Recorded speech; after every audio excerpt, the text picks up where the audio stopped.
chamado Raspador, na Bahia, perto lá de Ribeira do Amparo. Eu fui pastor por lá. E aí nós nos encontramos aqui na Casa Publicadora, mas eu não trabalhei na Casa Publicadora. Eu fui compor. Eu vou contar a história. Eu não sei se eu prego um sermão, como eu falei, o tema era reavivamento agora. Mas o irmão José Antônio disse que eu contasse também história. Então eu vou contar a minha história, certo? E quem sabe outro dia a gente prega o sermão aí, é melhor se vocês me conhecerem. E nós vamos então abrir a palavra de Deus. É um prazer estar falando com todos vocês, né? Citei aqui o pastor, citei o irmão José Antônio, mas todos vocês aí são candidatos em potencial um dia nós estarmos juntos. Se não nos encontrarmos aqui nesse mundo, se não for aí pregar um dia ao vivo na igreja, nós nos encontrarmos no paraíso lá com Jesus.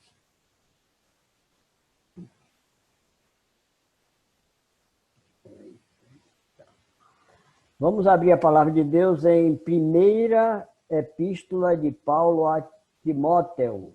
1 Timóteo, capítulo 1 e versículo 12.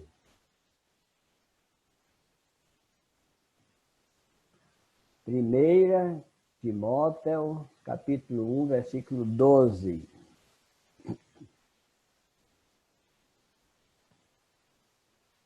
Vou ler. Se você não encontrou, ouça. Sou grato para com aquele que me fortaleceu, Cristo Jesus, nosso Senhor, que me considerou fiel, designando-me para o ministério. Amém? Que essas palavras tragam bênçãos para mim e todos vocês. Eu gosto de pregar pelo testemunho, é muito bom. O testemunho ele tem três partes. O que eu era antes de encontrar Jesus, como me encontrei com Jesus e o que aconteceu depois que me encontrei com Jesus. O apóstolo Paulo, ele conta também várias vezes aí o testemunho dele, que ele era, o que ele foi, como ele se encontrou com Cristo e o que ele se tornou. Então, eu sou baiano. Não sei se há algum baiano por aí, mas eu sou baiano do interior da Bahia, numa cidade chamada Itabuna, perto de Ilhéus, perto de Porto Seguro. Se houver algum baiano aí, é um prazer. E eu nasci em 1944, dia 22 de novembro, mês que vem, eu completo 76 anos de idade. Minha mãe, para eu nascer, passou 3 dias sofrendo na roça. Nasci no interior, na fazenda. E não tinha médico, não foi na maternidade, foi em casa mesmo, com parteira. Sofreu muito. No 3º dia, ela falou para meu pai, meu velho, você vai ficar viúvo que eu não aguento mais. É muito sofrimento. E aí reuniu muitas mulheres lá, as vizinhas, e rezaram muito, e meio a muita reza eu nasci. Graças a Deus. Eu fiquei muito feliz por ter nascido, e ter nascido agora, justamente agora, nesse tempo, e foi muito bom. Sempre agradeço a Deus pelo privilégio. Um ano depois nasceu um irmão meu, e esse não teve a minha felicidade, porque o cordão umbilical laçou o seu pescoço e ele foi a óbito. Mas depois de mim, minha mãe ainda teve mais 6. Minha mãe dizia, gato tem 7 vidas e mulher tem vidas de 7 gatos. Minha mãe sofreu muito, mas graças a Deus criou os filhos todos. Tem uns 20 anos que ela descansou com Jesus. Minha mãe era uma serva de Deus muito fiel. E quando eu nasci, na minha família, na fazenda, nós não éramos evangélicos. Minha família era muito católica. Meu pai todo ano levava um padre à fazenda para celebrar uma missa, batizar a garotada da redondeza. E assim era. Mas aí depois, com 14 anos, foi que minha mãe me mandou para a cidade para estudar. Entrei na escola com 14 anos. Mas minha mãe me ensinava nas horas vagas, eu sabia ler alguma coisa, muito mal, mas já comecei no terceiro ano primário, a nomenclatura naquele tempo era diferente. E as primeiras notas eu tirava 1. Não tinha costume com a escola. E então, no segundo semestre, meu pai pagou uma professora e me deu reforço, e no fim do ano eu passei em primeiro lugar em toda a classe. No outro ano eu fui estudar em outra cidade do interior da Bahia, chamada Itapetinga. E lá eu fiquei na casa de uma tia minha, e o esposo dela era da Igreja Batista. E meus primos, os filhos dela, um dia me disse: Elion, porque eu ia para a missa e eles iam para a escola dominical, na Igreja Batista. A Igreja Batista era cartão de visita da cidade de Itapetinga, até hoje é. E eu ia para a Igreja Católica e eles iam para a escola dominical. Ele disse: Elion, como é a sua igreja lá? Eu digo: olha, minha igreja é muito linda, cheia de muitos santos, é uma coisa maravilhosa. Ele disse: Elion. Aí ele abriu a Bíblia em Êxodo 20, verso 3, 4 e 5, onde diz, que fala do segundo mandamento. 3 não, Êxodo 20, verso 4, 5, 6. 6, 7, 8. Não, 4, 5, 6. Tá. É o segundo mandamento. O segundo mandamento que diz: não farás para ti imagem de escultura. Ele leu o segundo mandamento todinho e ele disse: Elion, aquelas coisas que você está dizendo que é muito bonita, é tudo uma maldição aquilo. Maldito quem faz e maldito quem adora, você é um amaldiçoado. Você não faz, mais adora ídolo e você é maldito.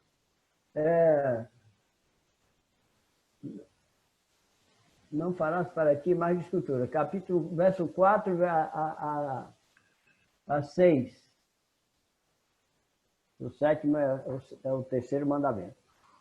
Verso 4 a 6. Ele leu os versos 4 a 6 e fechou a Bíblia e disse: você é um amaldiçoado. Se você não quiser ser amaldiçoado, deixa essa igreja e venha para a minha. Eu não aconselho a ninguém pregar o evangelho dessa maneira, mas foi assim que eu fiquei, era adolescente, e fiquei com medo da maldição e fui para a igreja dele. Ainda bem que a igreja dele era muito bonita, tinha muitos jovens, muita música, muita coisa linda, e eu passei um ano frequentando essa igreja. Mas no outro ano meu pai deixou a fazenda, vendeu a fazenda e mudou para uma cidade perto de Itabuna, chamada Ibicaraí, na Bahia. E aí nós fomos morar tudo lá. Mas eu não fui mais para a Igreja Batista, lá em Ibicaraí. Eu arranjei uma namorada, era muito católica, e a gente ia para a missa. E eu conheci as pessoas, os amigos, a gente foi para o clube, eu comecei a aprender a dançar, e comecei a aprender a fumar, beber, e aí minha vida foi mundana nos tempos.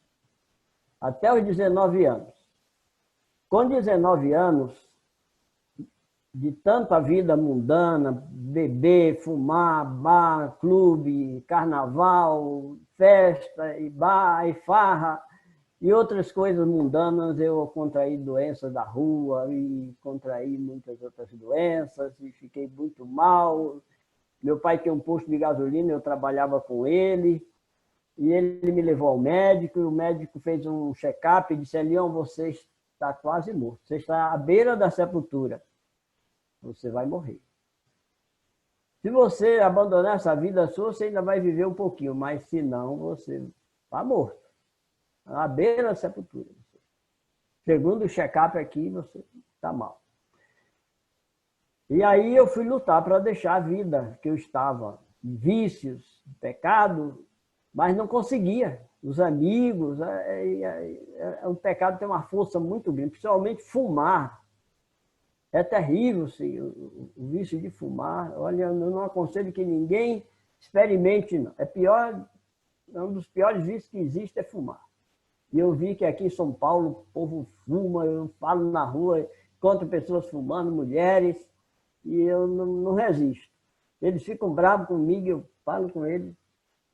Você que não é da sua conta, eu digo assim, porque quase esse miserável me mata e quando eu vejo uma pessoa fumando, eu fico muito triste. E aí a pessoa agradece. Então, amigos, eu fiquei mal. Então, mas eu não deixava a vida. Eu esmaguei muita carteira de cigarro, jogava no rio, queimava, mas não tinha jeito, não. Quando eu vi uma pessoa fumando, que a fumaça passava assim no meu nariz, eu não resistia. Ia fumar. E um dia eu estava pulando carnaval em 1964. Eu tinha 19 anos. E fumando, bebendo e olhando aquele, já havia assistido na Igreja Batista. E eu sabia que aquela vida ali eu estava perdido. Então, eu disse, esse povo aí está tudo indo para o inferno e eu estou no meio deles. O médico disse que eu estou para morrer e eu não deixo essa vida e eu vou morrer logo e já estou perto de ir para o inferno. Estou perdido, estou desgraçado. E lá onde eu aprendi que o inferno é eterno, vai viver eternamente queimando. Não é verdade, né? Mas a gente aprendeu, eu aprendi assim. Tanto na Igreja Católica como na Igreja Batista ensina. Então, amados, eu fiquei pensando, me deu uma tristeza, e aí eu fui para casa com alguma coisa dizendo, sai daí, sai daí. Eu fui para casa e sentei na cama e disse, e eu orei o Pai Nosso, rezei o Pai Nosso. Minha mãe dizia, nunca vai dormir sem rezar. E eu rezei o Pai Nosso e fui dormir. E quando eu estava dormindo, eu sonhei com Jesus. Jesus veio numa nuvem, se encontrar comigo, e ele assentou num lugarzinho e disse, ali, ajoelha aqui junto de mim, que eu vou ensinar você a orar, que você não sabe. E eu me ajoelhei ali, olhando para Jesus. Jesus é muito lindo, é um olhar assim tão meigo, uma voz tão doce, uma coisa tão maravilhosa, que eu fiquei tão emocionado de estar ali com Jesus, ele falando comigo, que eu acordei. Eu acordei, eu me ajoelhei, aí eu orei. Aí. Eu disse, Jesus, se o Senhor me libertar desses vícios, me curar, que eu estou já morto, o médico disse que eu estou à beira da sepultura, e se eu me transformar, eu vou ser teu servo, vou fazer a tua vontade. E quando foi, aí daí em diante eu não senti mais vontade de fumar, de ir para bar, nem de carnaval, nem coisas ruins que eu praticava. Deus me libertou e me curou. E eu fui para a igreja. Mas eu não conhecia a igreja adventista, eu fui para a igreja batista, apareceu um batista lá e a gente ficou conversando e ele me deu o endereço da igreja e no domingo eu fui para a igreja batista. Assisti à escola dominical e me tornei um batista na cidade de Bicaraí. Mas a igreja só tinha velhinhos. E chegou um jovem lá e digo, você é dessa igreja? Ele disse, não, sou da outra ali, da presbiteriana. Eu digo, não. E você já é batizado lá? Ele disse, ainda não, eu já tô marcado lá. Eu digo, não, você vai ficar aqui comigo, que aqui não tem nenhum jovem, só tem eu. E você vai ficar aqui comigo. Não, vai ficar aqui. E ele ficou. Então, o Milton, ele mora hoje em Altamira, sul do Pará. E então, eu fiquei na igreja batista, e eu e o Milton começamos a trabalhamos, ganhamos muitas almas para Jesus na igreja batista. E a igreja ficou cheia, aí os adventistas começaram a olhar para mim e disseram, e ficaram me visitando, me dando folheto e me convidando para ser adventista. Mas eu discutia muito com os adventistas e comecei a estudar muito. E aí um dia eu viajei para um congresso e quando eu estava por lá, apareceu um comportor na minha cidade. Eu estava pregando muito para a minha família, porque na Igreja Batista tinha uma campanha. A campanha era para cada um batista ganhar um. Tinha até uma matemática. 1 mais 1 igual a 500 mil. Havia 250 mil batistas no Brasil em 1964 e era para cada um ganhar um. E ela disse, Leão, você tem que ganhar um. Eu digo, quando? Esse ano, você tem o ano todo para ganhar. Mas o ano todo para ganhar uma alma? Não, eu vou ganhar muitas. E eu comecei a trabalhar para ganhar muitas. E eu queria ganhar meu pai, minha mãe, minha família, meus irmãos. E eles estavam assim, meio balançados comigo. E aí eu era fervoroso em casa, tinha um lugarzinho de orar, e eu clamava a Deus para salvar minha família. Como diz a lição de hoje, né? A lição da escola sabatina, que ele tem que lutar para salvar a família, eu clamava a Deus. E Deus mandou um comportor adventista. E o comportor vendeu um conflito século para meu pai, convidou meu pai para a igreja adventista. E eu sei que passou uma conversa lá, meu pai disse, não, eu sei que a minha igreja não é certa, que eu já tinha ensinado para ele, né? Mas a sua também não é, e eu só vou para uma certa. Ele disse, você já foi na Adventista? Ah, não, essa é do judeu que guarda sábado, não quero ir não. E eu sei que o comportor conseguiu levar meu pai para a igreja adventista. É bom se eu ir, eu já fui em todas, dizia meu pai, mas de tudo que tudo tem falha. E a minha também tem. E eu saí de uma errada para ir para outra, eu vou só para uma certa. E o senhor já foi na Adventista? Não. Então vá para o senhor ver. E ele foi, meu pai foi. Quando voltou de lá, disse para minha mãe, ó, minha velha, eu achei a igreja que eu estou procurando. Que igreja é essa? É Adventista do Sétimo Dia. Chamei o pastor aqui em casa para estudar para a gente, e o pastor foi e começou a estudar, e quando eu cheguei de viagem, eu estava num congresso, eu cheguei de viagem, estava o pastor lá em casa, estudando toda noite, passando um filmezinho com os slidezinhos naquele tempo, e dando estudo, e minha família toda empolgada para Adventista. Eu fiquei com muita raiva. E chamei os adventistas de pescador de aquário.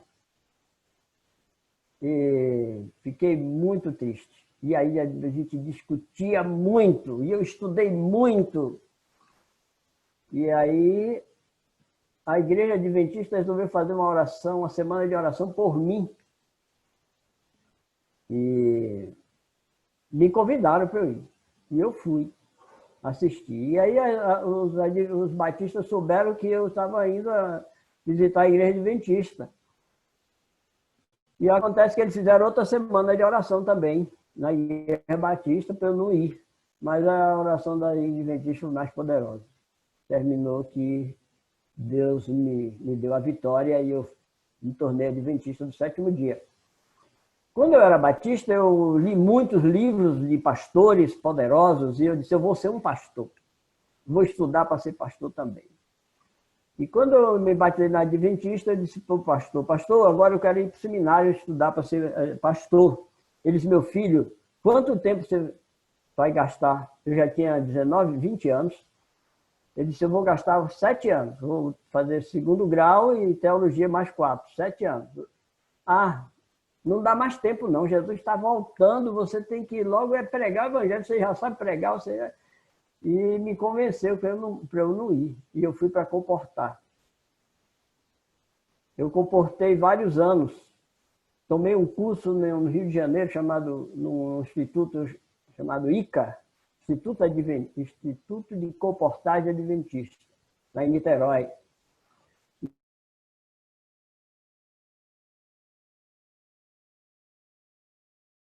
Eu voltei desse curso, eu encontrei uma moça em São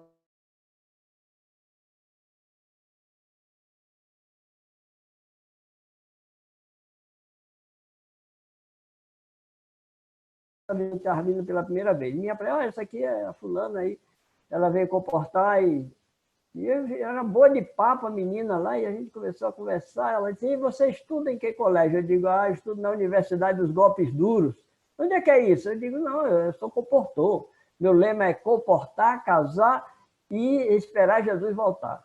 Ela disse, então você é um bom candidato para ir para o ENA estudar. Lá no ENA você comporta, você casa e você estuda. E você pode ser um pastor. Eu digo, não, mas não dá mais tempo, eu quero ser pastor, mas não dá mais tempo. Meu pastor disse que Jesus está para voltar e não dá mais tempo, eu tenho que só já pregar o evangelho, eu estou fazendo isso. E eu vi que ela ficou assim, como era com interesse comigo mais, né? Pelo olhar dela, pelo jeito, parece que ela estava muito interessada em mim. E eu não estava muito interessado com ela, não. Então eu disse, não vou não.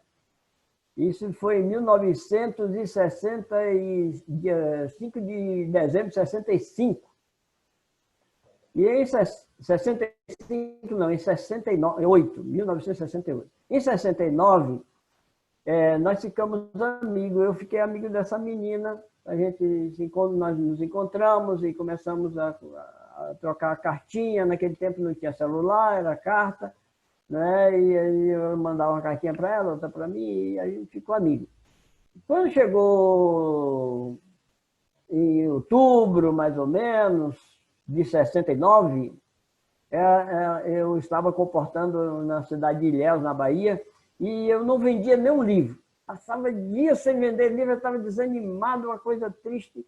E aí chegou uma cartinha dela, Elion, você deve se preparar e comportar firme aí para vir o ano que vem estudar. Deus está te chamando, você vai ser pastor. Aí eu me ajoelhei e disse, Deus, se o Senhor está me chamando para ser pastor e quiser que eu vá para o seminário estudar, eu quero vender livros. Eu não estou vendendo livros. Se o Senhor me ajudar a vender algum livro hoje, eu vou. E aí eu saí para comportar, mas olha, vendi tanto livro nesse dia. Todo mundo que eu mostrava, eu gosto desse livro, onde é que assina? É para pagar logo, eu já queria pagar logo. Era uma coisa maravilhosa. Quando foi à tarde, eu liguei para a associação, olha, de hoje em diante eu sou comportor estudante. Vou para o seminário estudar para ser pastor. Em 1970 eu fui estudar para ser pastor. Eu fiz o 2º grau no ENA, hoje não existe mais o ENA, agora é lá em Gravatá, na Pernambuco. O ENA era em Belém de Maria. E então, amigos, terminou que essa moça começou a me conversar e a gente se conversou e terminamos nos gostando. E no dia 22 de novembro de 69, eu fiquei noivo dela. E fui comportar em Macapá, no Amapá. E ela foi comportar na Bahia, e quando nós voltamos nas férias, nos casamos. E aí eu terminei o 2º grau, fiz teologia, nasceram 2 filhos, lá enquanto eu era estudante. Eu fui comportor uns 3 anos, mais de 3 anos efetivo e 10 anos e 7 anos de comportor estudante. Uns 10 anos eu comportei, como estudante efetivo. Minha namorada também era comportora e deu tudo certo. E o filho que nasceu primeiro lá no ENA, hoje é pastor no sul do Pará, na cidade de Altamira. E o outro é ancião aqui em Tatuí, onde eu moro. E uma filha trabalhou na casa publicadora, todos eles estudaram no México, na Universidade de Monte Morelos. E essa minha filha caçula, ela é design, ela trabalhou na casa publicadora, mas agora ela tem a empresa dela, chamada Beterraba. Ela trabalha, né, através dessa empresa, ela trabalha com mães, e ela evangeliza, ela é dedicada, virada, minha filha. E a outra filha tem 2 filhos e 2 filhas. Uma outra filha, ela mora com a gente aqui, e é gente boa. Então, amigos, aí eu me formei em 1976 e fui pastor na Bahia durante 19 anos. Fui pastor até no IAN, hoje é a FADBA, Faculdade Adventista da Bahia, lá onde faz teologia e muitas outras faculdades. Depois eu fui para o Pará, fui pastor no Pará, em Belém, durante 11 anos. E depois eu fui pastor em Manaus, 5 anos. Eu tenho uma irmã que ela foi para o seminário quando eu estudava no ENA, ela foi morar comigo, e lá ela casou com um jovem, e esse jovem se tornou pastor, e hoje ele é presidente, foi presidente muitos anos lá das associações no Pará, no Amazonas, lá na União Nordeste, aliás, União Norte, União Noroeste. E aí eu fui ser pastor lá no Norte. 11 anos em Belém, 5 anos em Manaus. E faz 10 anos que eu estou aposentado e moro aqui em Tatuí. Deus, realmente, eu creio que Ele me chamou para ser pastor. E eu fiquei muito feliz em ser pastor. Deus me deu muito sucesso no trabalho. Na Bahia eu batizava todo ano, naquele tempo, quando um pastor batizava 100, era chamado centurião, batizou 100. Eu batizei muitas vezes 100, 200, 300. E no Pará, em Belém, eu batizava 1000 todo ano. O presidente lá me chamava militar, porque todo ano eu batizava 1000 pessoas. E Deus me deu muito sucesso. Eu batizei mais de 13.000 pessoas durante o meu ministério. Graças a Deus. Mas era com muita oração. Como Jesus me conquistou, me ganhou através da oração. Como eu nasci a poder de oração, nasci de novo a poder de oração, fui pastor, então eu me dediquei muito à oração. Para mim, essa é a maior bênção na minha vida, foi a oração. Deus me deu muita bênção, muita saúde. Quando eu cheguei na igreja adventista, as meninas olhavam para mim e diziam: "Ô, coitadinho, só está seguro pela fé", porque eu era só o couro e o osso, parece uma varinha vestido. E então eu era bem magrinho, bem doente. Não, eu já não estava mais doente, Jesus tinha me curado, mas eu estava muito fraquinho. E aí eu convidei uma pessoa para me ensinar a fazer exercício físico. E então ele tinha chegado do exército, um jovem, e aí nós começamos a praticar exercício físico. E até hoje eu tenho 76 anos e eu corro, faço ginástica, faço barra, faço tudo que é ginástica. Graças a Deus, minhas mãos são cheias de calo de fazer ginástica. Às vezes eu corro daqui até Cesário Lange, dá 21 quilômetros, eu já corri algumas vezes daqui lá. E deu boa saúde, graças a Deus. Não tenho medo de corona de jeito nenhum. Pratico exercício, tomo sol bastante, que é bom para a vitamina D, protege o corpo contra os vírus. Nem gripe eu não tenho. Não me lembro quando foi que eu tive uma gripe. Não me lembro. Graças a Deus. Percorro esse Brasil, fazendo semana de oração aqui, ali, acolá. Já fiz em São Vicente, aqui no Pará, já fiz lá perto de Atibaia, Piracaia, e aqui também em Tatuí, mas eu faço mais semana de oração lá pelo Nordeste, pelo Norte, onde eu fui pastor. Agora mesmo, no mês que vem, estou indo para Pará, fazer várias semanas de orações por lá. Só parei agora esse tempo porque fiquei preso aqui o nome da minha esposa é Domice. Domice. Tem quase três notas musicais, né? Domice. Só que o Si é com CE. E aí eu digo, eu estou na prisão domiciliar. Prisão aqui no meio, 7 meses sem poder sair, dentro de casa. Então eu me dedico à oração. Eu faço, todo dia eu mando oração para o Brasil todo, meus amigos, conhecidos. Eu tenho um grupo de amigos de oração e eu mando orações para eles, e de mais de 200 pessoas, e mando para oração para outros que não querem grupo. E as orações que eu mando já chegou em Portugal, na Argentina, nos Estados Unidos, na Alemanha, por aí tudo. E então Deus tem feito milagres. através das orações. E ele faz. Esse mês eu estou me consagrando mais para receber, eu quero receber a chuva temporã, que é o poder do Espírito Santo em toda a plenitude para nos libertar de tudo que é defeito e consertar a nossa vida, porque o mês que vem eu quero receber a chuva serôdia. Vou fazer 3 dias de jejum e oração, eu já fiz muito disso, muitas vigílias. Eu gosto de orar mesmo, mas é orar muito para receber poder na vida. Oração, aquela oraçãozinha fraquinha, não. Eu gosto de orar e passar com o tempo com Jesus. Agora, dia 28, 29, 30 e 31, eu quero orar muito.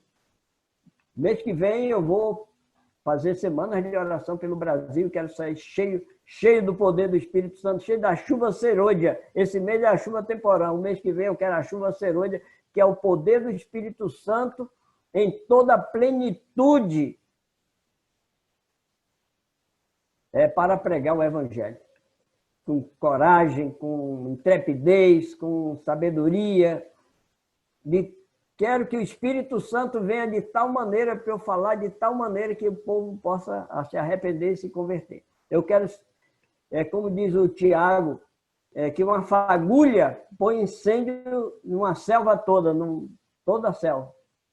Então eu quero ser essa fagulha, mas incendiada com o fogo do Espírito Santo. E agora é que Deus irá fazer as maiores coisas, as maiores façanhas, através de você e de mim, através da Igreja Adventista. Deus irá fazer muitas coisas maravilhosas. Você sabe qual é a maior potência do mundo?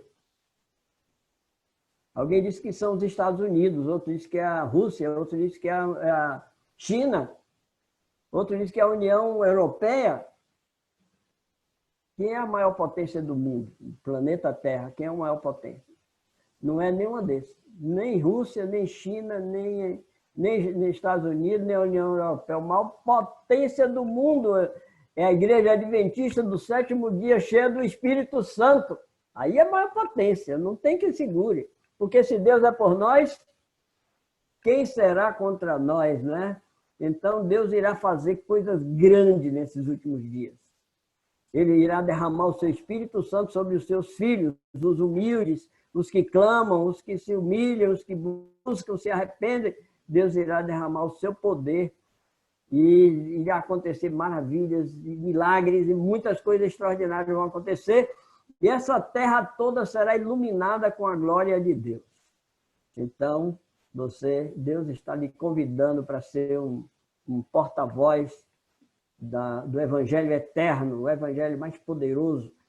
Estou clamando a Ele para que Ele realmente reforce o poder do Evangelho, reforce o poder da graça para a gente iluminar o mundo com a glória de Deus e preparar um povo zeloso para encontrar com Jesus.